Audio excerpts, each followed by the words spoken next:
慢慢的就有传言，说是韩光君带着道侣儿子出游了。有那好事的打听到几人的行动路线，想要来个偶遇，好奇的看一眼韩光君的道侣和儿子。这一来二去的，就有人认出了魏无羡。这下仙门百家不淡定了，夷陵老祖啊，在仙门那是经久不衰的传奇。那江氏金氏之所以还好好的存在着，不就是因为魏无羡的威名吗？那花花公子金子轩，金陵台上妻妾成群，江燕离失宠了好多年，为什么还稳稳当当的坐着正妻之位？不就是金家的人也怕这魏无羡这尊大神吗？谁知道夷陵老祖哪天想不开，又跑出来给江家两姐弟撑腰呢？魏婴到达姑苏的时候，江婉莹和江燕离已经在准备动身去云深不知处了。两人一心以为魏无羡能为他们撑腰。江婉莹10年的怨气堵在心里，就从没想过魏无羡一离开就是10年，真的还会无限包容他的脾气吗？蓝曦臣早就接到了弟弟找到魏无羡的消息，而且得知又多了一个可爱的侄子。在他们4人还在路上的时候，蓝曦臣就已经安排了人在净室的旁边再修了一座新的院子，到时候可以给魏无羡和他的孩子住，2个院子相邻，出个门就到了净室，忘机一定会满意的。这些年，蓝忘机在家的时间其实不多，一直在外夜猎，顺便寻找魏无羡。当年之事也是因为蓝曦臣信任金光瑶，随口说了那么一句话，反而害得魏无羡的名声更加的不堪。虽然蓝忘机再没有说过责怪他的话，但是蓝曦臣看着自家弟弟时常茫然地看着远方，就像丢了魂一般四处的寻人，蓝曦臣的心里就愧疚的要命。眼看着忘机终于找到了魏无羡，蓝曦臣只想让魏无羡能感受到蓝家的好，让他再也不会离开。当然，这只是蓝曦臣的想当然，也有可能魏无羡不但不会留下来，还会拐走他的弟弟。蓝启仁对于魏无羡确实不太喜欢，因为剖丹的事无人知晓，他对魏无羡改修轨道颇有微词。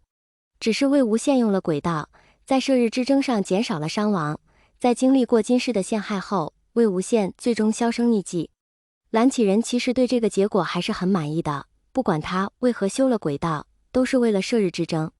没想到最后才知道自家侄子心悦人家，人消失了10年，忘机就找了10年，惹得蓝启仁一肚子的怨念。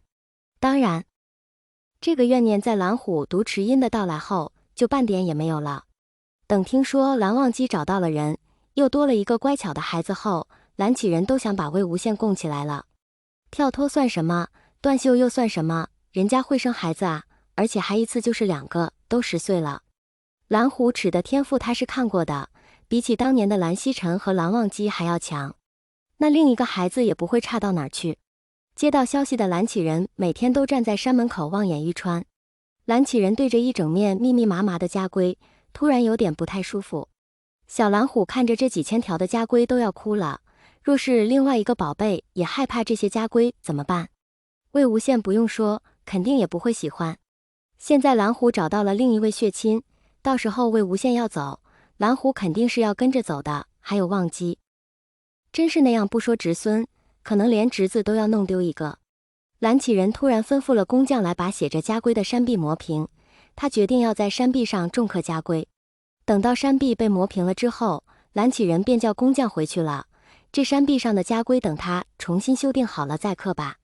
这些年看着仙门百家的丑态，尤其是有些宗主还是他教出来的，蓝启仁就觉得这家规都白学了，一个个的看着都是谦谦君子，背地里一个个的都是道貌岸然，一肚子坏水。蓝启仁一直都在思考家规到底合不合理，刚刚好趁这次机会把蓝氏的家规修改一下。这些年忘机自罚，抄家规把家里的纸都差点抄成稀缺物品了。蓝启仁看着都心疼。等了好几天，终于等来了忘机一家人。远远地便看见2大2小4个身影走上山来。